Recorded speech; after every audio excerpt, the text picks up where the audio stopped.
Welcome to Distribution Talk with Jason Bader, the show where we dive into the stories, struggles, and solutions from business owners and thought leaders in the wholesale distribution market.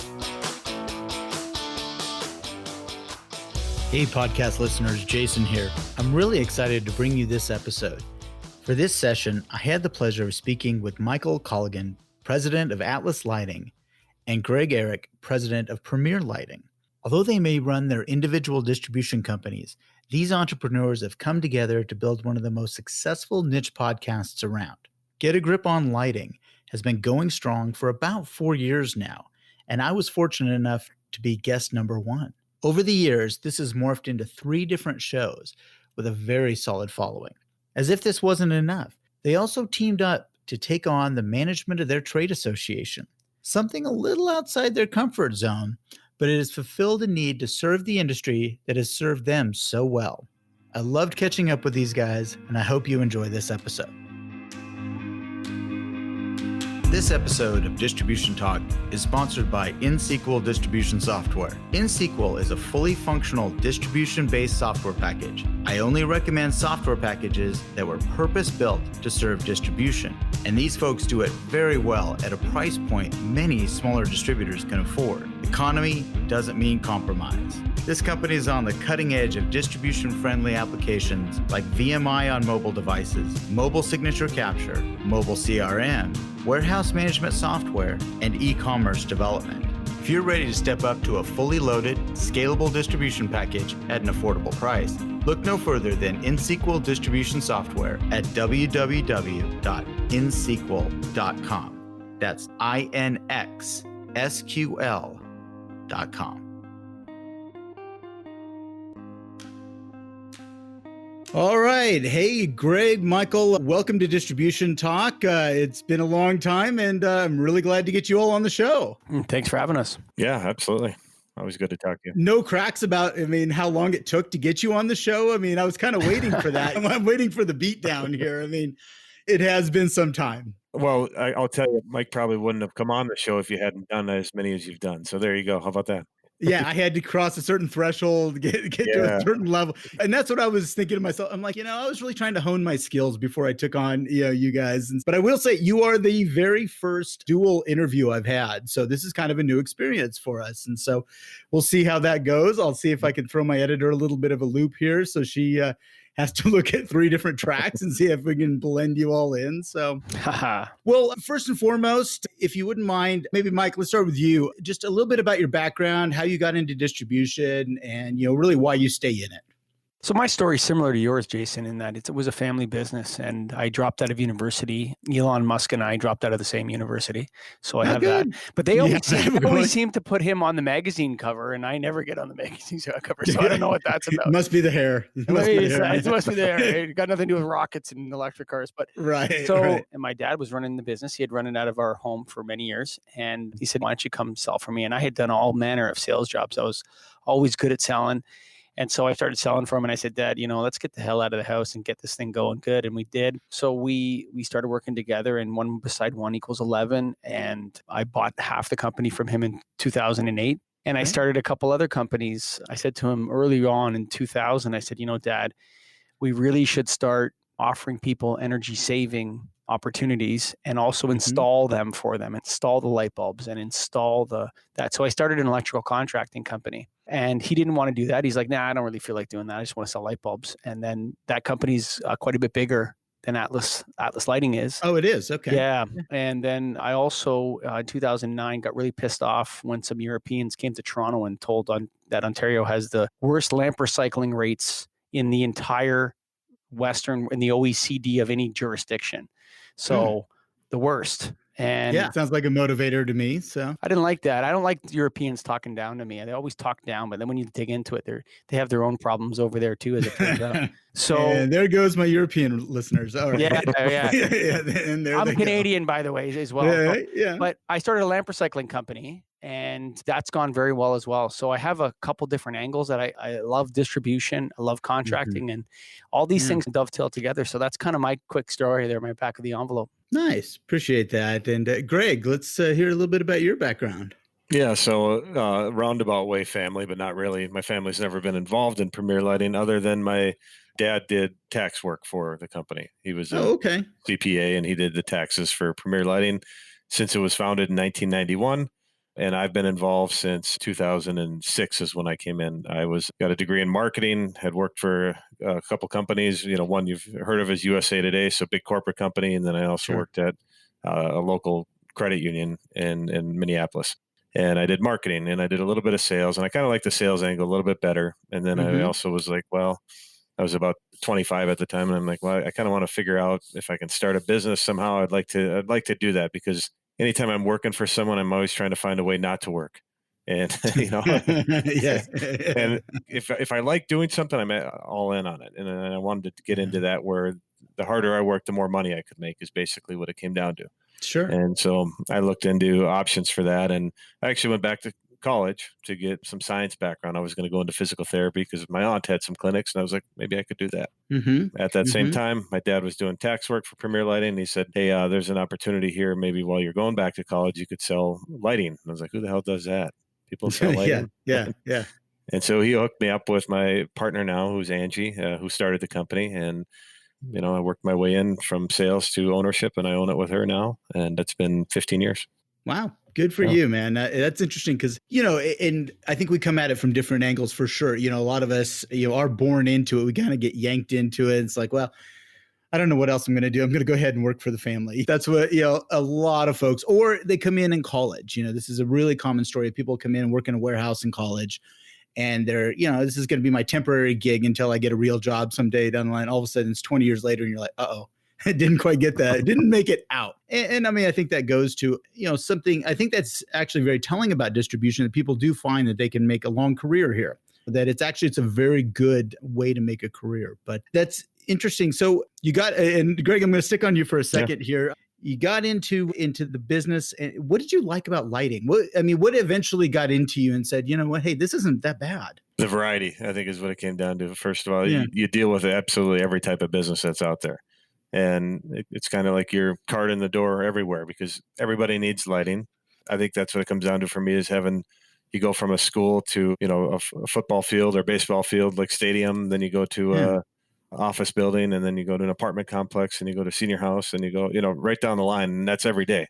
And it continues to be that way. So you're always have something new that you're working on and looking at. And so the variety there. And then I think I got in at the right time too, because it had started with the energy efficiency. I mean, they were doing it, but not anywhere near the degree that took off, when T8 fluorescence, I got in right when that started getting hot and then worked it right over to LED. So it's been a nice transition and has been fun for sure.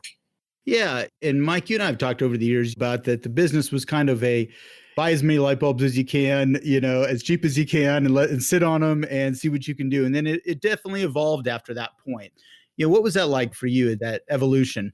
Well, that wheel has come full circle because when I started, like Greg said, the variety was so fascinating to me. If people can see, like, I don't know if you've done a lot of resource extraction or forestry, Greg, but if people saw what a mine, like an open pit mine is like, or how many trees get sawed in a sawmill every day, they have their minds blown, actually. So lighting gives you access to all the different industries, so many fascinating different things you get to see. But for me, it started off with giving people quotes for boxes of tubes and MR16s and that sort of thing. And then it moved into the energy boom. And for me, now it's going back to really looking at distribution again. I've spent basically all of the COVID-19, whatever you want to call this, I've spent that time working on the distribution side of my business. And I remember that, gosh, the margins are great. And all you have to do is ship.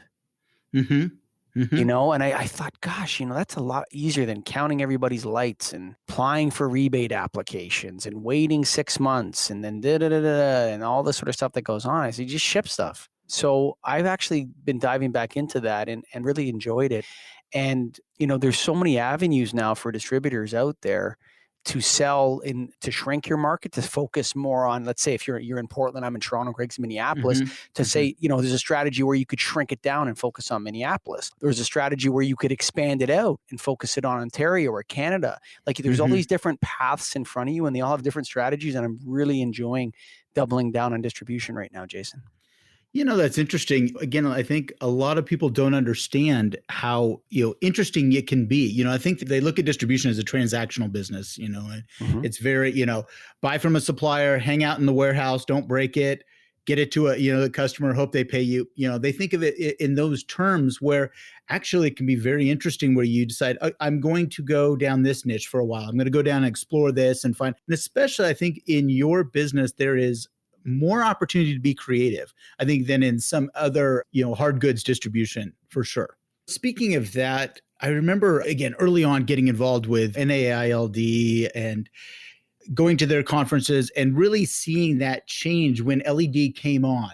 And it was kind of a fascinating time. This is probably early 2000s, somewhere in there. And I would see these, small booths with, you'd have CFL, I thought, the ice cream cone, looking things are pretty cool. But then you see a couple people over here with a little bit of LEDs, some whiz bang over here. Well, who's going to do it? And then each time I came and saw those things, LED got bigger and bigger, and people started to get a whole lot smarter. I mean, I think that's what's fascinating to me about the lighting industry, is that people really care about the quality of light and what it looks like and how it makes them feel. It's fascinating. Yeah, I think what is even more in a way to me fascinating is that people do care, and they should care, but they haven't for a while. And now I think it's going back to that. Like you're right. LED came out and it was like, all right, let's get this stuff. Let's jam it in. Let's do that. Let's do this. And then now we're stopping and we're like, oh, wait, that looks weird. Yeah. That's not enough light, or it's that blue is color. Weird. Yeah. Like, and now you're going back and fixing it, but that's probably with any new technology, early innovators. Sure. Well, the other thing about LED is it's the dawning of MRO for LED, which is interesting, right? Because now Greg's starting to see it. I'm starting to see it. Customers are calling in just to reorder LEDs. And that never happened 3 or 4 years ago, like never, right? And then it started to trickle a little bit in 2018. I did some Google AdWords. I looked at some Google AdWords Google, I don't know what they call it, where you search what the Google search terms are. And repair burnt out LED was becoming very popular in 2018 and 2019. Interesting. Right? Yeah. Right. So I started to see that. And, Greg and I started talking about driver replacement, which we still haven't figured out, Greg. No. Driver replacement. Tell me about, what does that mean? So LED driver's like a ballast, right? So, okay. Right? Gotcha. It's the same thing it does the same thing for LEDs that a ballast does for fluorescence. And the problem is that there's all manner of configurations. There's no ANSI, there's no NED standards on it. Many companies have exited the business. And so there's a whole dog's breakfast out there of chip arrays and things. And largely what's going to have to happen is that entire fixtures are going to have to be replaced, which is sad and wasteful and unfortunate. But the leadership in the industry, you know what, I'll tell you this. I hate the word creative destruction. The Silicon Valley crowd, they talk like this and they think in short-term increments, get in, get out, sell to investors and all that sort of stuff. They basically ransacked the lighting industry for 10 years. Okay. That's what they did. They ransacked it. And it was fueled by cheap Chinese goods and marketing. You got to remember the players in lighting had massive businesses staked on legacy technology. And the industry wasn't ready to transition to this. And it was forced to. And we've seen the death of, the guillotine came down on the big three. Chop, chop, chop, chop. Yeah. Was it GE, Philips, and Sylvania? Changing your name is chopping off your head. That's what we determined on our show.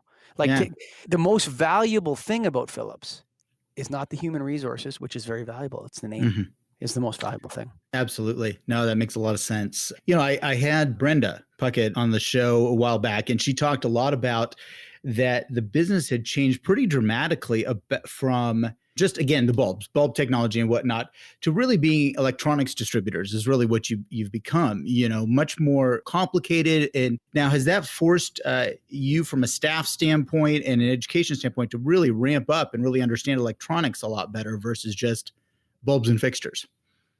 I would say so. Yeah. I mean, I think that's something we do hear a lot in our organization, Nailed, which we're going to talk about, but yes, you need to be more educated now than ever in lighting. There's so many options out there and there's so much to it that if you want to have true success and be here for the long term, you need to have that knowledge. And so there's training programs out there, and a lot of it is learning as you go too, because it is also new. But yes, definitely need to have that product knowledge to have success in lighting today. Good. Good. I was going to say before you go on, Yeah. Brenda is going on the podcast circuit, Greg. Oh, she's making the rounds. Yeah. I want to find out what other podcast she's been on now, because she's been on ours twice. Yeah. She's been on your twice. Yeah. She came on. She's earlier. an awesome guest, man. She can start her own podcast. Actually. Yeah. She's a great guest. And I'll be honest, I'm seeing a lot of her on social media. She's hitting LinkedIn really hard right now, which is fascinating. I mean, that's how I learned about your industry quite a bit. That's really kind of an interesting deal. But yeah, let's take a look at podcasts. If we could segue over there. I will say thank you both, because you were really the ones who drove me into this podcast world. You know, I saw your success and have enjoyed that over the years. First of all, how did you all get together and decide to do something together? Should I take it, Greg? Or you want to take it? Let me start it off, then you'll get in. So I remember a NAILD convention in 2009 or 10 or whatever it was. It was 8 maybe. And we had one of the roundtable deals, or we had a discussion up front, and then there was a question and answer time. And this guy gets up in a suit and tie, like full gear. I'm wearing this crap or polo or whatever and sandals. I see this guy up there, and I'm like, he's about the only guy my age. What's he doing? And he's asking all these questions, and I'm like, yeah. He's got some good questions, but he seems intense, a little too much for me or whatever.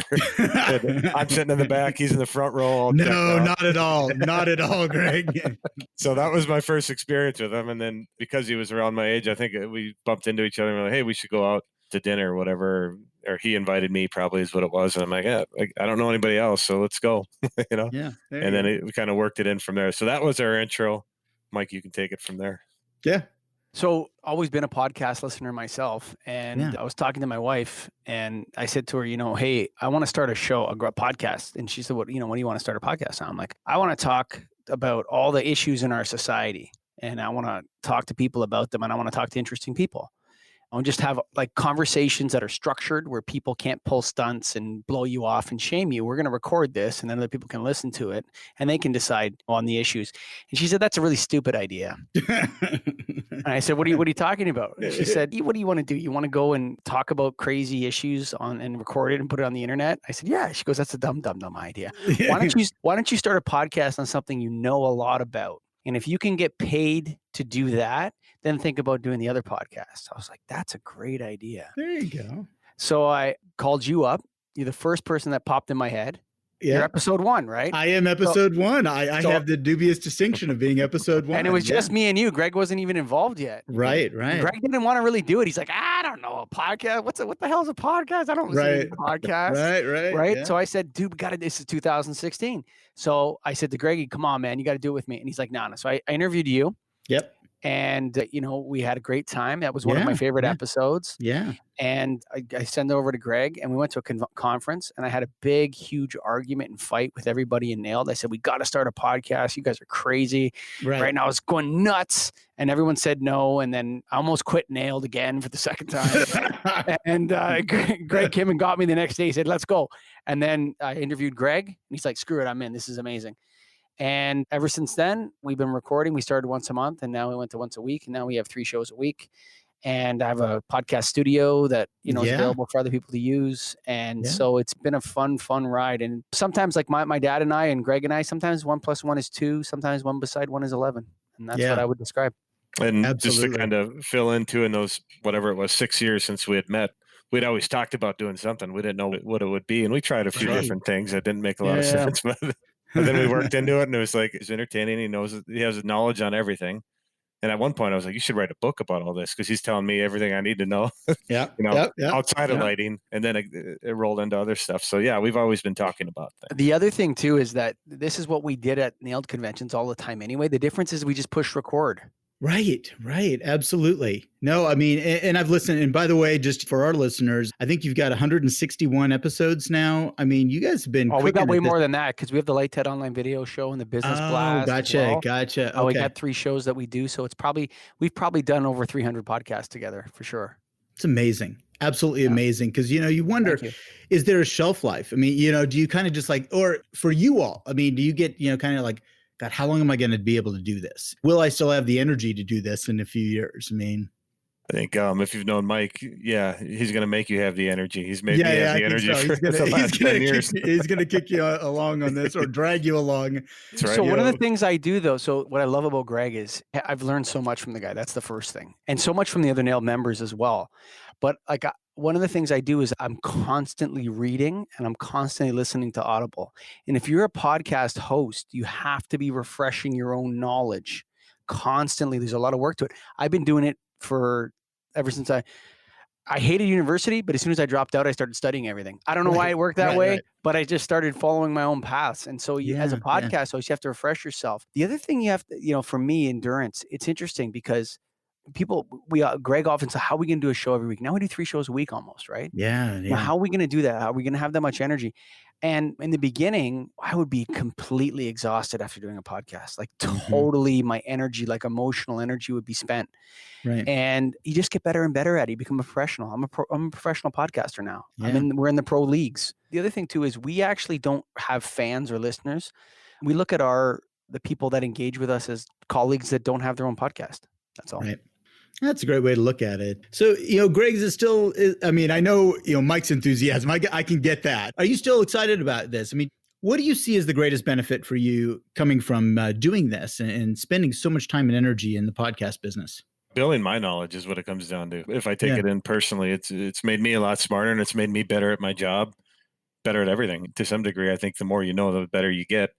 And to have those constant conversations. I mean, Mike and I have been having these podcast type conversations for 10 years. We do off the air. Right. I mean, I talked to you for an hour last night off air, Right. So we're always having these talks about constantly. And so having that and then recording it and learning from other people. There's ones that we don't want to record that are like, true. And then there's stuff I won't even tell Greg that I'm working on, and there's stuff he won't tell me because we're actually kind of competitors, and we're not really competitors, but we are kind of competitors. So you guys are close. You're relatively close in distance. So How much is it taken away from the lighting business that you all have? This is it's a commitment, as you said, you've become professional podcasters, and I still call myself a professional who podcasts, but you all have kind of really jumped into the realm of professional podcasters.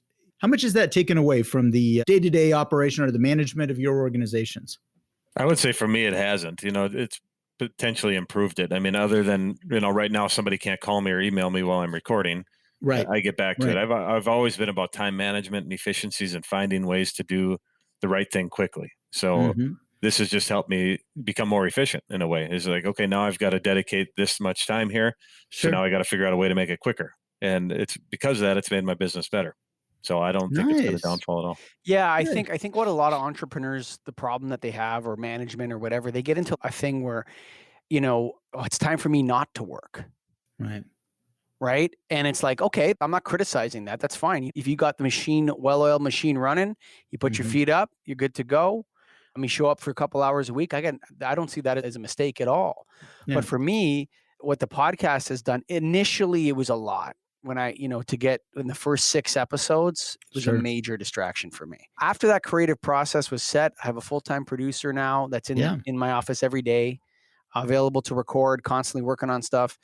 And so that's gone. I don't do that. So it's made me a better human resources manager. And like Greg says, the more you take on, you learn to delegate and really be the captain of that ship. And really, this is, you do this and, you be accountable to it. And so it's made me a better manager, a better entrepreneur. I love starting businesses. I've started 5 businesses. 5. Yeah. I've only failed once. Well, it didn't fail. It just didn't make that much money. So I got my money back, but it just wasn't that interesting after a point. Yeah. I get you. Yeah. So, I mean, so for me, it's just about, it depends on how hard you want to work. Right. The other thing too is Greg and I actually, one of the main things of our podcast is that we actually sell light bulbs every day.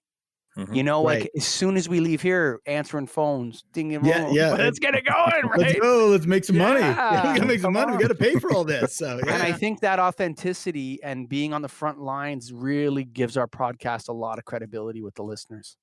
I would agree. Absolutely. And I think it's really interesting watching the diversity of your guests, over the years, how that's changed quite a bit, and no longer, Do you rely on remote interviews? You take your equipment on the road, and when you're at a show, if I recall correctly, you were in Europe, if I remember right. And did you? Yeah, sure. You did that. Our first live stream was over Li-Fi.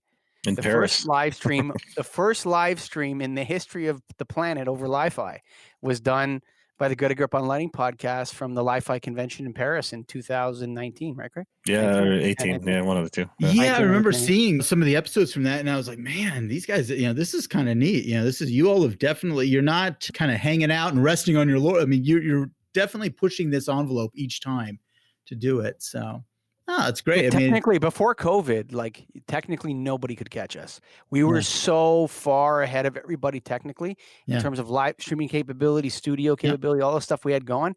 Now with COVID, everybody's kind of learned all this stuff. Yeah. Digital video conferencing and digging into it. And the products have become much more user-friendly. Mm-hmm. Oh, absolutely. Yeah. Over that period of time. And so our lead was sort of retracted. But we were live streaming. We were going to live stream the Nailed convention. Mm-hmm. We were going to live stream parts of the whole Nailed convention. No problem for us. Yeah. Nothing. Yeah. You already would pay thousands and thousands of dollars to do that. We would do that it would be like a side thing for us. We'd do it for fun.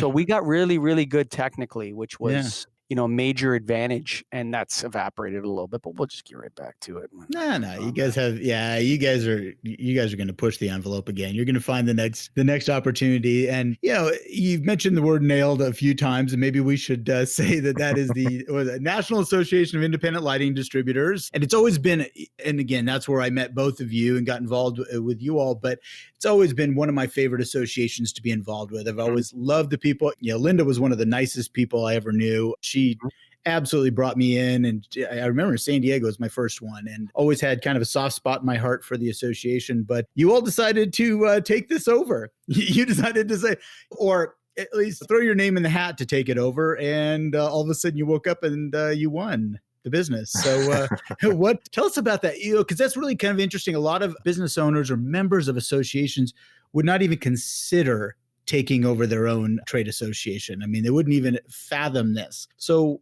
why did you do it? Oh, that's a good question. I still don't know. Okay, all right. I don't know if it was ultimately a decision where we said we're going to do this. It was gradual over time. And just to break it in a little bit, so Mike was on the board before me, and he was active in it.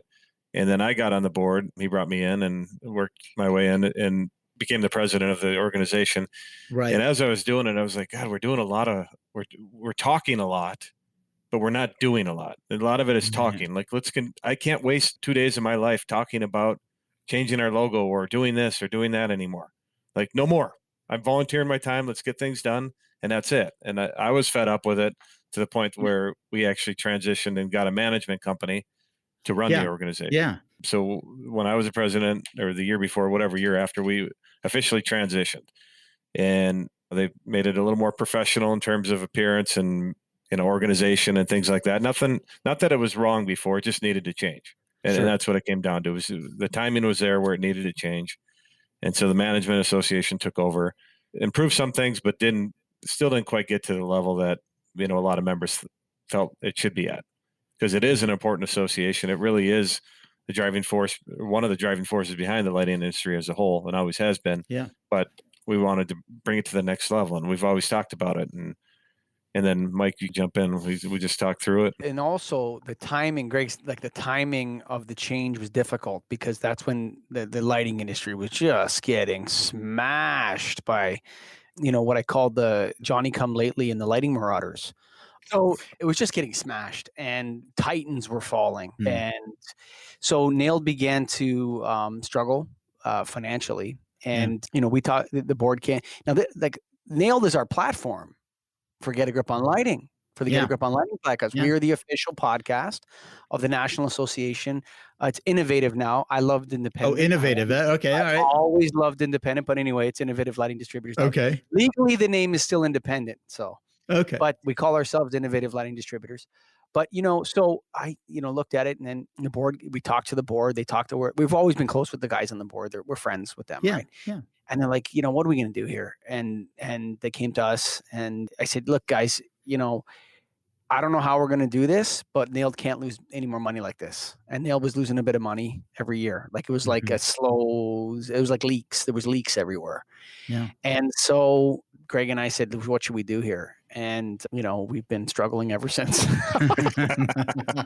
has its advantages, but, and then COVID came along. Everything was going great. Yep. We were growing. We had people coming in. We had shows booked. We were going to bring all kinds of people into Nailed.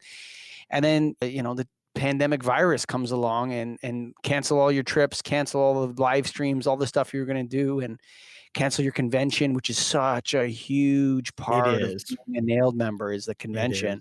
And so we've struggled with it, but we've also innovated like we always do. We're moving, we're constantly moving. Mm-hmm. And so we created a new educational program, LS Evolve. It's coming out in January. It's amazing. And it's not amazing because I did it. It's amazing because so many wonderful people volunteered, experts in the industry, that we interviewed on the podcast. We say, hey, look, do you mind doing a few modules for people in the front lines and my people, Greg's people, and the other Nailed members, people, and myself even. Yep. And so many people, Jason, have volunteered their time and energy to Nailed and to help us along. And it's been, so that has really been our savior, is that just, there's so many great people in the world, especially in the lighting business, that are willing to serve the industry. So and that Evolve is going to be, what's nice about it is that it's quick hitters and it's specific to lighting, and it's going to make everybody that listens to it more knowledgeable. One example is UV lighting is hot right now.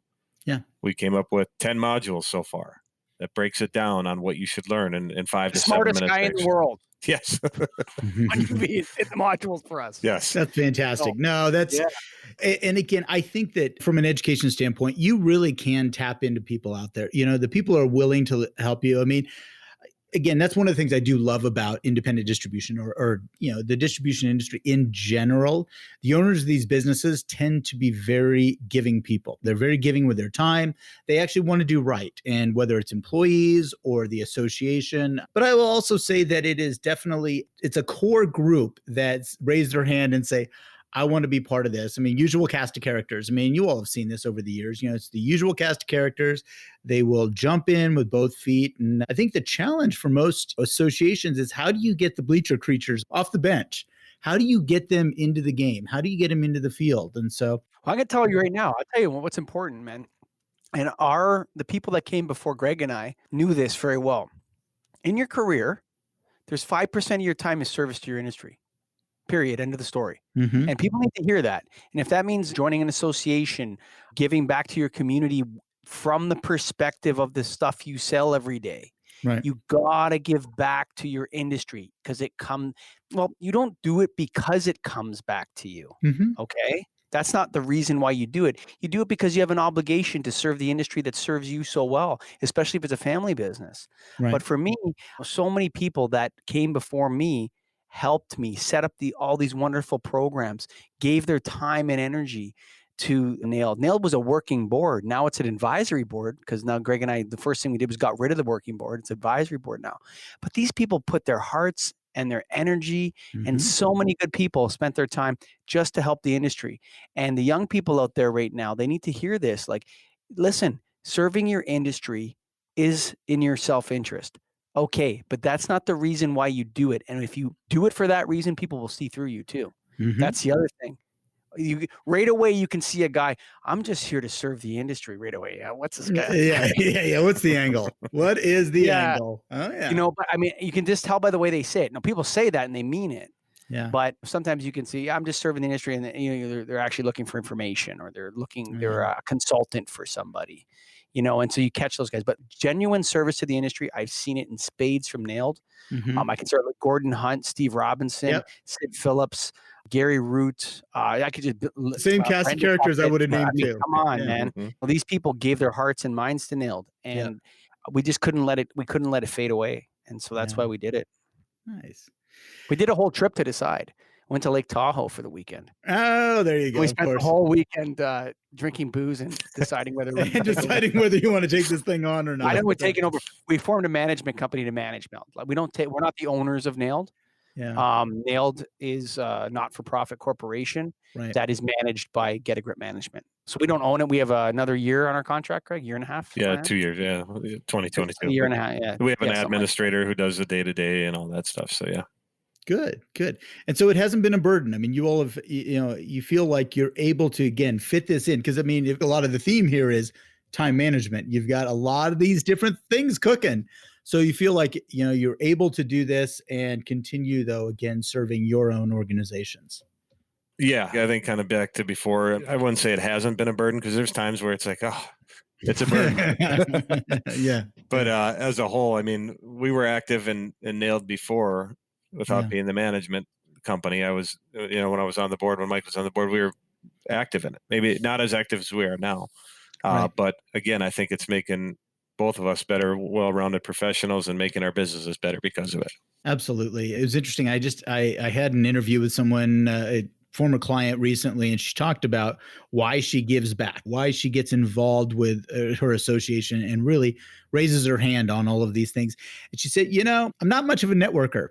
I don't really like the cocktail parties. I'm really not a schmoozer, but what she finds is that the way she becomes part of her industry and the way that she really involves herself with the industry and gives back is by volunteering, is by getting on these committees or boards and doing that. And that's her way of networking. Whereas other people, they might be really great at an event or a cocktail party. That wasn't her. She said, no, I'm not a golf course guy either. Like, I'm not a golf course guy. I don't do that well. It doesn't work for me. So I totally, whoever that person is, I identify with that 100%. Let's get something done. Yeah. That's what she said. Yeah. She said, if you ever want to have an effective board, get a bunch of working moms on there. There you go. They will get stuff done because they just don't have a choice. I mean, it's like, let's go. Come on, get it done. So. All right. Hey, guys, it's been an absolute pleasure catching up with you. And I'm so glad we were able to do this. Thanks again for being on the show. And I just absolutely look forward to hearing what your next adventure is going forward. Thanks, Jason. Our pleasure, man. Yep. Thank you for listening. If you liked what you heard, consider hitting that subscribe button. Links to sponsors, products, and services mentioned during this episode can be found in the show description area on your podcast application or at www.distributiontalk.com. Distribution Talk is edited and mixed by Andrea Klunder and Edwin Ruiz at the Creative Imposter Studios. This episode was brought to you by my company, The Distribution Team. We are a consulting services firm dedicated to helping wholesale distribution clients remove barriers to profitability, generate wealth, and achieve personal goals. To learn more about how we can help your company succeed, check us out at www.thedistributionteam.com.